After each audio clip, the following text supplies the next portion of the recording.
नमस्कार बच्चों। मुगल बादशाह जहांगीर पर चल रही इस वीडियो लेक्चर सीरीज़ के अंतिम भाग में आपका स्वागत है। और आप जानते ही हैं कि जहांगीर महान मुगल हैं।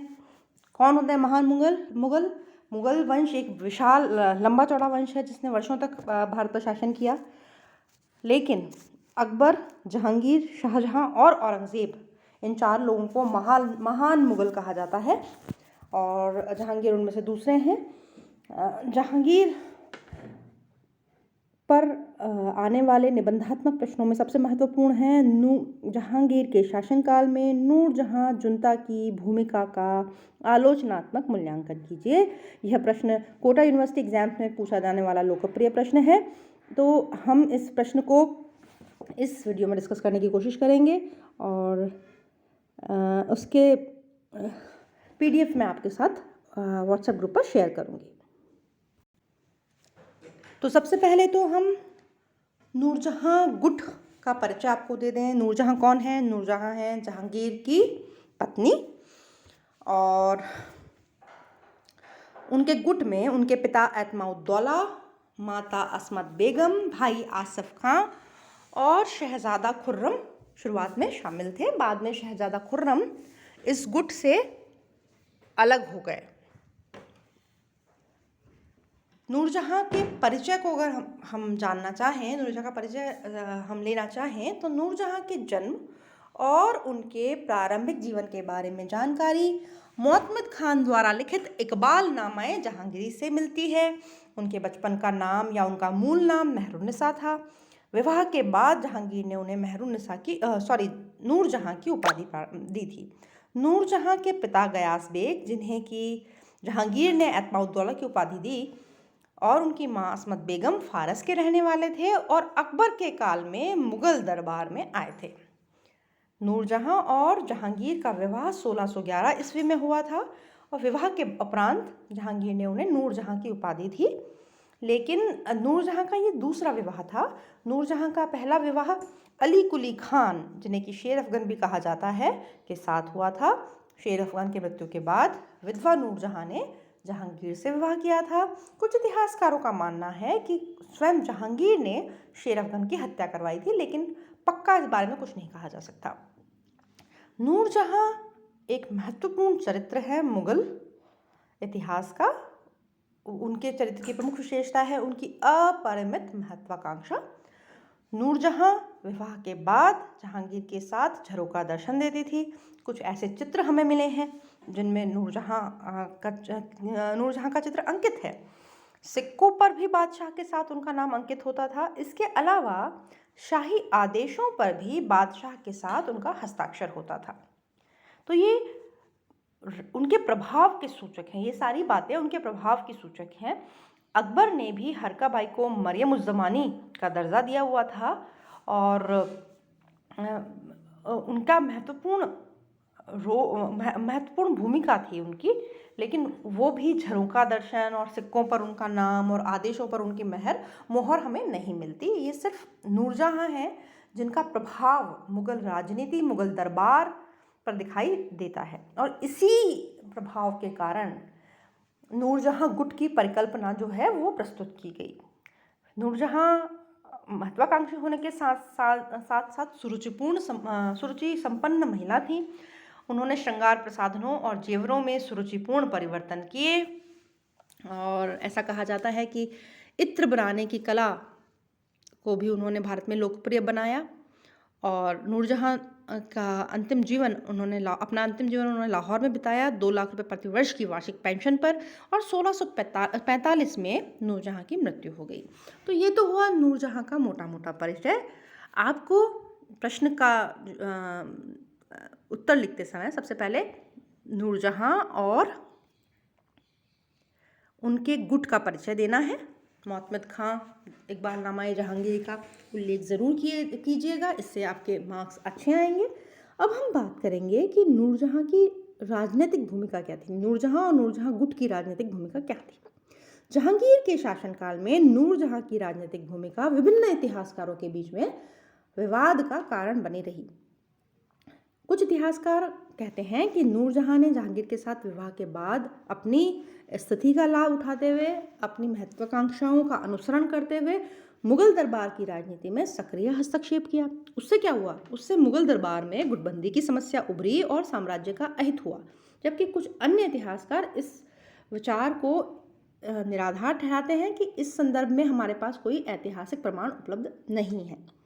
तो नूरजहां जुनता या नूरजहां गुट की परिकल्पना प्रस्तुत करने वाले सबसे बड़े इतिहासकार हैं इतिहासकार बेनी प्रसाद। उन्होंने ये विचार प्रस्तुत किया है कि 1611 में नूरजहां और जहांगीर के विवाह के बाद नूरजहां गुट जो था उसने लगभग 1 दशक तक मुगल दरबार में अपना प्रभाव बनाए रखा। इस गुट में उसके पिता मिर्ज़ा गयास बेग, भाई आसफ खां, शहजादा खुर्रम आदि शामिल थे। इस अवधि में नूरजहां के जो समर्थक सामंत थे ना, उन्हें बड़े पद और जागीरें मिली, जबकि नूरजहां के विरोधी, नूरजहां और नूरजहां गुट के विरोधियों को नियमित पदोन्नतियां और जागीरें प्राप्त करने में भी कठिनाई का सामना करना पड़ा। बेनी प्रसाद ये भी कहते हैं कि नूरजहां ने शहजादा खुर्रम, आप जानते हैं ना शहजादा खुर्रम कौन है? शहजादा खुर्रम शाहजहां है, ठीक है। शाहजहां का मूल नाम शहजादा खुर्रम था और बाद में उन्हें शाहजहां की उपाधि जहांगीर ने दी थी, ठीक है। तो ये कहते हैं कि नूरजहां द्वारा खुर्रम को समर्थन इसलिए दिया गया कि वह जहांगीर के बाद खुर्रम को उत्तराधिकारी के रूप में देखना चाहती थी। उसे ये आशा थी कि अगर वो खुर्रम को समर्थन देगी तो कालांतर में खुर्रम बादशाह बनने पर उसके राजनीतिक महत्व को बनाए रखेगा। लेकिन जैसे कि एक मयान में 2 तलवारें नहीं रह सकती, वैसे ही 2 महत्वाकांक्षी व्यक्ति एक गुट में शामिल नहीं हो सकते। नूरजहां खुद महत्वाकांक्षी थी और खुर्रम भी बहुत महत्वाकांक्षी था। नूरजहां को तुरंत ही समझ में आ गया कि खुर्रम महत्वाकांक्षी है, इसलिए वह कभी भी उसके प्रभुत्व को बने नहीं रहने देगा।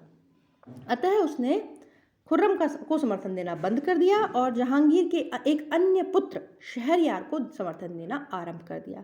यहाँ उल्लेखनीय है कि अपने पहले पति शेर अफगन से नूरजहां को एक पुत्री हुई थी जिसका नाम था लाडली बेगम। नूरजहां ने अपनी पुत्री लाडली बेगम का विवाह शहरयार के साथ करवा दिया और शहरयार को जहांगीर का उत्तराधिकारी बनाने के लिए षड्यंत्र रचने लगी। शहजादा खुर्रम इन षड्यंत्रों से अप्रसन्न था, इसलिए जब उसे कंधार पर ईरानी आक्रमण का विरोध करने के लिए जहांगीर ने वहां जाने का आदेश दिया तो उसने 1621-22 में विद्रोह कर दिया। इस विद्रोह के कारण कंधार की रक्षा ठीक ढंग से नहीं हो सकी। खुर्रम ने मना कर दिया तो शहजादा परवेज को नेतृत्व के लिए भेजा गया वहां पर और वह ईरानियों की सेना से पराजित हो गया और कंधार पर हमेशा के लिए ईरान का अधिकार हो गया और मुगल साम्राज्य को बहुत बड़ी क्षति हुई। दूसरी तरफ विद्रोह के कारण साम्राज्य के भीतर भी अशांति और संकट उत्पन्न हुए। जब खुर्रम ने अहमदनगर के मलिक अंबर के पास शरण ली तो दक्षिण में मुगलों की समस्याएं और बढ़ गईं। इस विद्रोह के दमन में महाबत खां ने सक्रिय भूमिका निभाई। कहा जाता है कि नूरजहां जो है वो महाबत खां की विरोधी थी, लेकिन फिर भी उसने खुर्रम के विरुद्ध महाबत खां का सहयोग किया। बाद में महाबत खां के प्रभाव को कम करने के प्रयास किए गए तो उससे अप्रसन्न होकर महाबत खां ने भी 1624 में विद्रोह कर दिया। इस तरह से हम देखते हैं कि मुगल राजनीति में नूरजहां के हस्तक्षेप के कारण राजनीतिक अस्थिरता उत्पन्न हुई। खुर्रम विद्रोह कर रहे हैं, महाबत खां विद्रोह कर रहे हैं और उससे इस राजनीतिक अस्थिरता से मुगल साम्राज्य कमज़ोर हुआ, कांधार मुगलों के हाथ से निकल गया। ये सारा जो विचार और परिकल्पना है, ये सारी जो बातें हैं, ये कौन कर रहा है? इतिहासकार बेनी प्रसाद के हवाले से हम कर रहे हैं। इस नूरजहां जुंटा की सक्रिय राजनीतिक भूमिका का जो मत है वो इतिहासकार बेनी प्रसाद प्रस्तुत करते हैं, लेकिन दूसरी ओर कई सारे इतिहासकार इस मत का विरोध करते हैं। वे ये कहते हैं कि नूरजहां द्वारा मुगल राजनीति में हस्तक्षेप करने और राज्य को क्षति पहुंचाने के आरोप निराधार है। ऐसा कहने वाले प्रमुख इतिहासकार कौन कौन हैं? इतिहासकार नूरुल हसन, और इतिहासकार आर.पी. त्रिपाठी। नूरुल हसन ने नूरजहां गुट की परिकल्पना का खंडन करते हुए कहा है कि ऐसा कोई गुट नहीं था और इस गुट और उसकी कारगुजारियों की ऐतिहासिक तथ्यों से कोई पुष्टि नहीं होती। आर.पी. त्रिपाठी कहते हैं कि नूरजहां पर लगाए गए सभी आरोप निराधार हैं। जहांगीर और शाहजहां के बीच जो मतभेद थे उनके लिए नूरजहां को उत्तरदायी ठहराने का प्रयास जानबूझकर किया गया है ताकि जहांगीर और शाहजहां दोनों को दोष मुक्त सिद्ध किया जा सके। अतः ऐतिहासिक तथ्यों के सूक्ष्म परीक्षण से नूरजहां द्वारा राजनीति में सक्रिय हस्तक्षेप की बात सिद्ध नहीं होती है। ठीक है, तो नूरजहां जुंटा के राजनीति में हस्तक्षेप संबंधी मत के पक्ष और विपक्ष में हमने ये बातें रखी और इसी के आधार पर आप नूरजहां गुट की मुगल राजनीति में भूमिका का मूल्यांकन कर सकते हैं। इसके साथ ही हम नूरजहां गुट और जहांगीर संबंधी अपने वीडियो लेक्चर को समाप्त करेंगे। अंततः हम कह सकते हैं कि जहांगीर के शासनकाल में जहांगीर ने विद्या और कला के प्रति अपनी विशेष अभिरुचि का प्रदर्शन किया।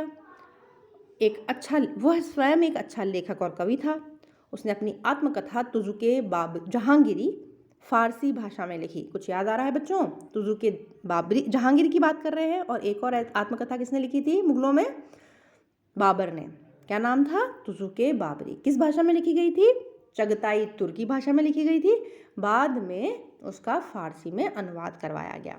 तो अपने ग्रेट ग्रेट ग्रैंडफादर बाबर की तरह ही जहांगीर ने भी अपनी आत्मकथा तुजुक-ए-जहांगीरी लिखी। उसने चित्रकला को विशेष प्रोत्साहन दिया और मुगल चित्रकला उसके शासनकाल में चरमोत्कर्ष पर पहुंच गई। उसने मुगल स्थापत्य को सुसज्जित और अलंकृत रूप प्रदान किया। अकबर के काल में जो स्थापत्य है वो सादा है, अलंकृत नहीं है, और शाहजहां के काल में जो स्थापत्य है वो अत्यधिक अलंकृत है। जहांगीर है वो अकबर और शाहजहां के बीच की कड़ी बनता है। उसके काल में सुसज्जा और अलंकरण प्रारंभ हुआ और शाहजहां कालीन उन्नत स्थापत्य कला की पृष्ठभूमि तैयार हुई। इसी के साथ जहांगीर पर चल रही ये वीडियो लेक्चर सीरीज यहीं समाप्त होती है। आगे हम लोग शाहजहां और औरंगजेब के बारे में पढ़ेंगे। Thank you.